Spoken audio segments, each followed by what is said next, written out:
Hi friends, జీవితంలో చాలా విషయాలు జరుగుతూ ఉంటాయి. మనం వాటినే నిజమని భావిస్తూ ఉంటాం. కానీ మరణం కన్నా అతిపెద్ద సత్యం మరొకటి లేదు. మరణాన్ని ఎవరూ తప్పించలేరు కూడా.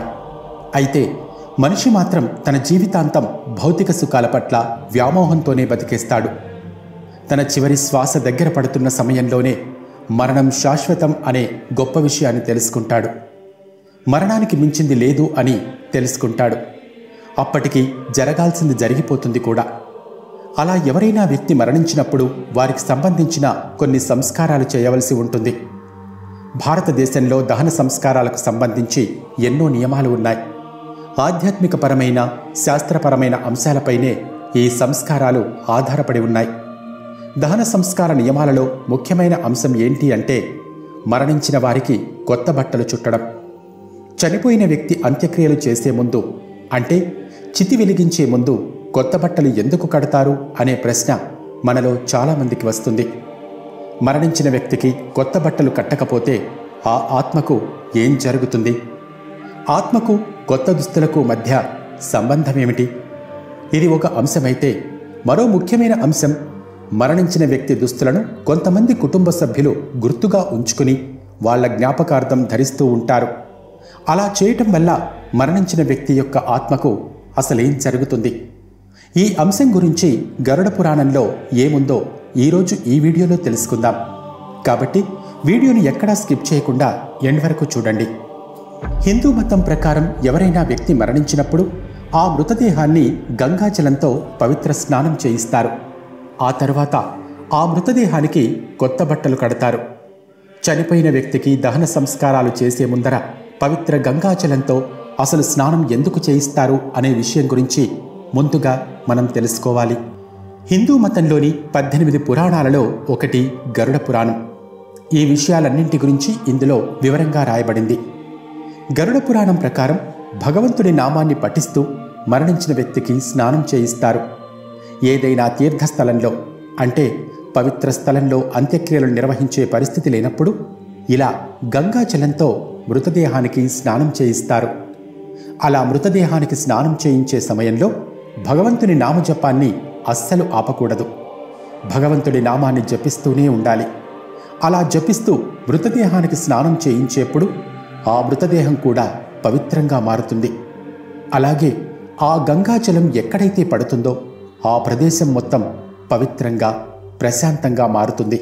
అలా గంగాజలంతో స్నానం చేయించేటప్పుడు ఆ నీరు ఎక్కడ పడుతుందో ఆ ప్రాంతమంతా శుద్ధిగా మారిపోతుంది. ఈ పవిత్ర జలం మరణించిన వ్యక్తి శరీరంపై పడినప్పుడు ఆ శరీరంలోని రజతత్వము, తమో కణాలు నాశనమవుతాయి. దాంతో ఆత్మకు శరీరంతో ఉన్న మోహం తగ్గిపోతుంది. ఇక్కడ మనం తమో, రజో కణాల యొక్క గుణాల గురించి ఈరోజు మాట్లాడుకుందాం. సతోగుణం, రజోగుణం, తమోగుణం, ఈ 3 గుణాలు ప్రకృతి నుండే ఉద్భవించాయి. ఈ 3 గుణాలు మరణం లేని జీవాత్మను శరీరంలో బంధించి ఉంచుతాయి. మనం దీన్ని సరళమైన పదాలలో అర్థం చేసుకోవాలి అంటే, దహన సంస్కారానికి ముందు మృతదేహానికి స్నానం చేయించటం అంటే దాన్ని అంతర్గతంగా కూడా శుద్ధి చేస్తున్నాం అని అర్థం. అలా శుద్ధి కార్యక్రమం పూర్తయ్యాక గంధం, నువ్వుల నూనె, నెయ్యి కలిపి శరీరానికి పూయాలి. ఆ తరువాత ఆ మృతదేహానికి కొత్త వస్త్రాలను ధరింపచేయాలి. గరుడ పురాణం ప్రకారం శరీరం మీద ఎలాంటి వస్త్రమూ లేకుండా మృతదేహానికి దహన సంస్కారాలు చేయకూడదు. మరణించిన శరీరాన్ని పూర్తిగా కొత్త వస్త్రాలతో, అందులోనూ కొత్తవి, శుద్ధి చేసినటువంటి స్వచ్ఛమైన తెల్లని వస్త్రాలను నిండుగా కప్పి ఉంచాలి. హిందూ గ్రంథాలలో తెలుపు రంగు శాంతికి, స్వచ్ఛతకు గుర్తుగా పరిగణించబడుతుంది. అందుకే మృతదేహంపై తెల్లని బట్టలను కప్పుతారు. మన సనాతన ధర్మంలో తెలుపు రంగు స్వచ్ఛతకు, మోక్షానికి కూడా చిహ్నంగా పరిగణించబడుతుంది. అలాగే గరుడ పురాణం ప్రకారం మరణించిన వ్యక్తికి చుట్టబెట్టే కొత్తని వస్త్రాలను మొదటగా కాసేపు సూర్యరశ్మిలో ఉంచాలి. వీలైతే గోమూత్రం కానీ గంగాజలాన్ని కానీ చల్లి శుద్ధి చేయాలి. ఇలా శుద్ధి చేశాక ఆ వస్త్రాన్ని మృతదేహం మీద కప్పాలి. ఇలా చేయటం వల్ల చనిపోయిన వ్యక్తి శరీరం మొత్తం ఒక పవిత్రమైన కవచంగా ఏర్పడుతుంది. ఇలా ఎందుకు చేస్తారు అంటే ఎలాంటి దుష్టశక్తుల ఆధీనంలోకి ఈ మృతదేహం యొక్క ఆత్మ వెళ్లకుండా ఈ కవచం అడ్డుకుంటుందన్నమాట. ఇక మృతి చెందిన ఆ వ్యక్తి యమలోకానికి కొత్త ప్రయాణానికి వెళ్తోంది కాబట్టి కొత్త బట్టలు వేసుకున్న తర్వాత మాత్రమే వారిని సాగనంపాలి అనేది గరుడ పురాణంలో చెప్పబడింది. ఇక ఈ సంస్కారాలన్నీ కూడా పూర్తయ్యాక మృతదేహాన్ని చితిపైకి చేరుస్తారు. దానిపై పుష్పాలు, గంధం, 5 రకాల పవిత్రమైన చెక్కలను ఉంచాక అగ్ని ముట్టిస్తారు. దహన సంస్కారాల తరువాత ఆ మృతదేహం కాస్త బూడిదగా మారిపోయాక ఆ చితాభస్మాన్ని గంగ వంటి పవిత్ర నదుల్లో ఆ కుటుంబీకులు వదిలివేయాలి. ఇలా చేయటం వల్ల ఆ వ్యక్తి చేసిన పాపాలన్నీ నశించి ఆ ఆత్మ చేసిన పాపాల నుండి విముక్తి పొందుతుంది. ఆత్మకు శుద్ధి చేకూరాలని, పాపం నుండి విముక్తి పొందాలని మృతుని కుటుంబీకులు ఆ మృతదేహంతో నూతన వస్త్రాలు ధరింపచేసి గౌరవప్రదంగా పంపించి ఆత్మకు శాంతి చేకూరాలని ప్రార్థిస్తారు. ఇక ఇప్పుడు మరో ముఖ్యమైన విషయం గురించి తెలుసుకుందాం. చనిపోయిన వ్యక్తి దుస్తులను గుర్తుగా ఉంచుకోవాలని చాలామంది ఆశపడుతూ ఉంటారు. సరే, అలా చేయటం వల్ల ఏం జరుగుతుందో తెలుసా? మనకు ఎంతో ఇష్టమైన వారిలో ఎవరైనా సరే ఈ లోకాన్ని విడిచి వెళ్ళిపోయారనుకుందాం. అలాంటి సమయంలో మనం వారికి సంబంధించిన వస్తువులను ఆ వ్యక్తి జ్ఞాపకంగా దాచుకోవాలని ఆరాటపడుతుంటాం. మరణించిన వ్యక్తి యొక్క కుటుంబ సభ్యులు మరణించిన వారి దుస్తులను జ్ఞాపకంగా దాచుకుని ధరిస్తూ ఉంటారు కూడా. కానీ ఇలా ఎప్పుడూ చేయకూడదు అనే విషయాన్ని గుర్తుపెట్టుకోవాలి. మన సనాతన ధర్మం ప్రకారం చనిపోయిన వ్యక్తి దుస్తులు ధరించడంపై కొన్ని కఠినమైన ఆంక్షలున్నాయి. మరణించిన వ్యక్తి యొక్క ఆత్మ అతని వస్తువులను వాడి ఉంటుంది. వారికి ఆ వస్తువులతో ప్రత్యేకమైన అనుబంధం ఉంటుంది. కాబట్టి అలా మరణించిన వ్యక్తి యొక్క బట్టలు ధరించటం, వస్తువులను వేసుకోవడం వంటివి అస్సలు చేయకూడదు. అలా చేయటం వలన ఈ లోకాన్ని విడిచి వెళ్ళిన వ్యక్తి యొక్క ఆత్మ మనవైపు ఆకర్షణ పెంచుకుంటుందని నమ్ముతారు.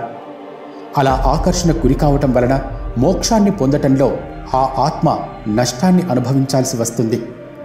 మరణించిన వ్యక్తి యొక్క దుస్తులను ఎవరైనా ధరిస్తే ఆ వ్యక్తికి సంబంధించిన జ్ఞాపకాల నుండి వాళ్ళు బయటకు రాలేరని అంటారు మన పెద్దలు. అందుకే చనిపోయిన వ్యక్తికి సంబంధించిన వస్తువులు మనం తిరిగి వాడితే ఆ జ్ఞాపకాలు మనల్ని మానసికంగా బలహీనపరిచే అవకాశం ఉంది. చనిపోయిన వారితో మనం కూడా పోలేము కదా. అయితే ఆ వ్యక్తి లేని విషాదాన్ని మనం భరించలేం, అస్సలు నమ్మలేం కూడా. ఆ వ్యక్తి పదే మనకు గుర్తుకొస్తూ ఉంటారు. అందుకే మరణించిన వ్యక్తి ఉపయోగించిన వస్తువులను లేదా దుస్తులను వేటిని కూడా బతికున్న వాళ్ళు అస్సలు వాడకూడదు అని ఒక నియమాన్ని పెట్టారు మన పూర్వీకులు. చనిపోయిన వాళ్ళను అదే పనిగా తలుచుకోవటం, వారి వస్తువులు చూస్తూ వాడుతూ బాధపడటం వంటివి తెలియక చాలామంది చేసేస్తూ ఉంటారు. అదొక గొప్ప అనుభూతి అన్నట్టుగా ఫీల్ అవుతూ ఉంటారు. కానీ అలా చేయటం వలన ఆ ఆత్మకు శాంతి లభించదు. ఆ ఆత్మ ఇక్కడిక్కడే తిరుగుతూ ఉంటుంది.